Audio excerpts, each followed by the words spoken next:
Trap 3 raise, prone, incline, dumbbells. Gymnastic skill seekers often experience shoulder pain due to an imbalance in the muscles of the shoulders. One of those key muscles is the trapezius, specifically the lower traps. The lower traps are often referred to as the Trap 3. This incline Trap 3 raise is an effective way to strengthen the Trap 3 to increase shoulder stability. The incline can be set to any angle from a flat bench to a 65-degree incline bench. The lower the incline, the more challenging the exercise. In this video, I'm using a 45-degree incline. I prefer to set the seat on an incline and kneel on the bench for this one, but you can also perform this exercise by placing the feet flat on the floor and straddling the bench.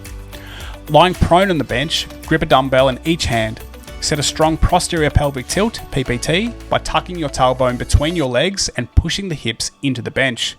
Keep the glutes contracted for the entire set. Keeping the arms straight, initiate the Trap 3 raise by retracting and depressing the shoulders.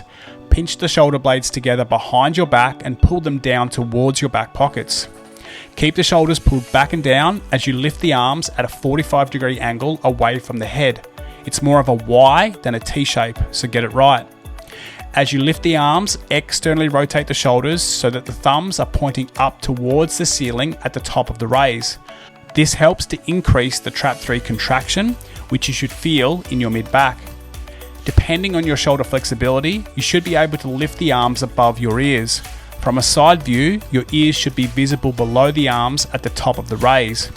If you struggle to achieve this, lighten the weight and continue to work on your shoulder flexibility. Adding a 5 to 10 degree bend in the elbows might also help. After reaching the top of the raise, keep the shoulder blades pulled back and down as you lower the arms back to the starting position. Relax the shoulders at the bottom and allow them to protract before you start the next rep.